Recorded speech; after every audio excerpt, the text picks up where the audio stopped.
Nowadays, here in Britain, you're probably more likely to see the sight of perhaps one or two grey squirrels running around and scampering up the trees, perhaps on your woodland walks with family or friends. However, no matter how accustomed to this sight you've become, or even fond of it, it may interest you to know that these squirrels were never naturally supposed to be here. It's widely believed that in the 1800s, some of the more wealthy population decided it might be a nice idea to introduce some of these American grey squirrels from, as the name suggests, America, and release them into some of their larger estates or even some of the grander parks in places like London, Glasgow or Edinburgh, just to name a few. However, at the time, very little research was done into how this might affect the wildlife here in Britain. Due to this oversight, the largest victim became our native red squirrel. Now, some of you may have grown up on tales of an adventurous red squirrel up in the Lake District in the form of Squirrel Nutkins by Beatrice Potter. Others of you may have been taught road safety from Tufty Fluffytail back from the 1950s to the 1990s.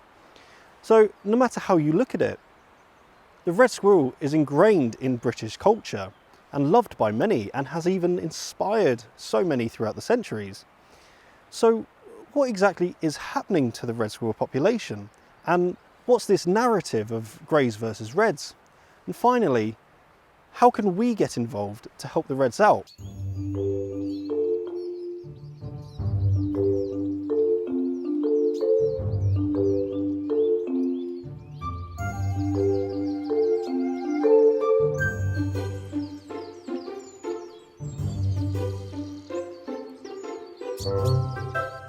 In this forest that we're in today, this is actually one of the 18 red squirrel strongholds that have been set up across Scotland. So, not surprisingly, one of the main objectives for this forest in the land management plan is red squirrel conservation. The Scottish population of red squirrels makes up about 75% of the UK population.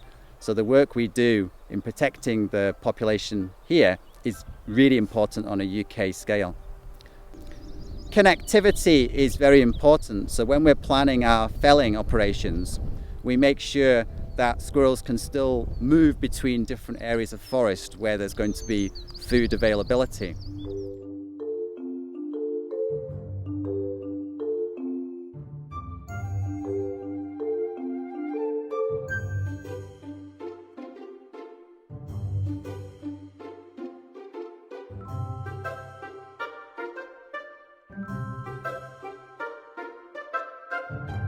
So there's various projects on Anglesey looking at trying to connect different areas of woodland together. So there was a project a few years ago called the Long Forest, which was looking at planting native wildlife corridors, hedges and trees along the outside of roads and railways to try and increase the connectivity.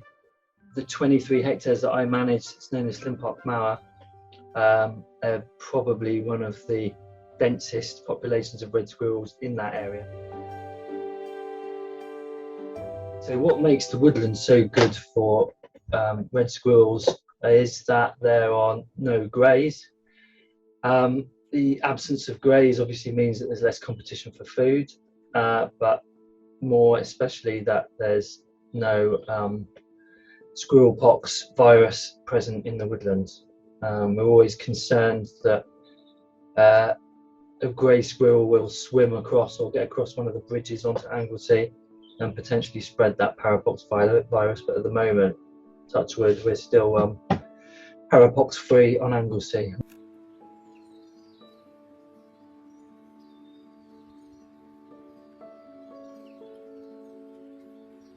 So we're looking at, in particular, retaining mature stands of conifer trees that are of seeding age. We're making sure that we've got connectivity between those areas, and to try and reduce the chances of grey squirrels coming into these areas, we're also thinking about what type of tree species would be attractive to grey squirrels and making sure we don't plant those.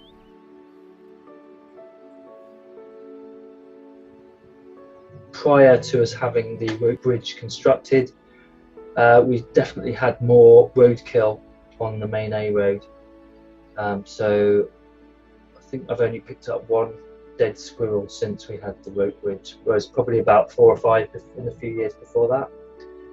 So that's not really definitive evidence, but it gives us an idea that it is being effective in reducing the number of deaths. We also have eyewitness accounts and a bit of camera trap evidence that the squirrels are using the bridge. The effectiveness of the red squirrel bridge would increase over time. So what happens is that the mums teach the young where the bridge is, and so with each generation, the new pups know how to use the bridge, having been taught it by their mum.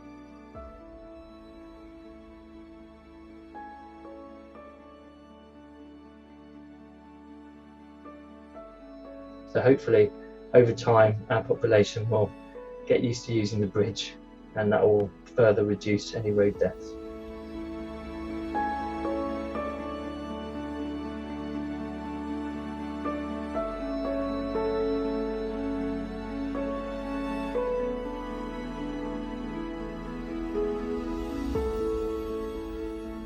We also work closely with a charity called Saving Scotland's Red Squirrels, which works across Scotland to educate the public and land managers about red squirrel conservation.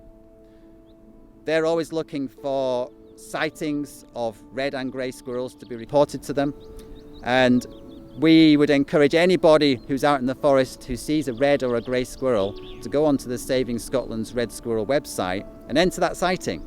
It might seem to you like, well, I've seen a grey squirrel in England, I've come up to Scotland and I've seen another grey squirrel, but that would actually be very unusual in forests like this, and it would be really useful to know, because then another aspect of the work of Saving Scotland's Red Squirrels is to work with local groups who have been trained to monitor for grey squirrels and, if need be, to carry out control. Might sound harsh, but it is the most effective way to stop greys getting into areas that still hold on to large viable populations of red squirrels.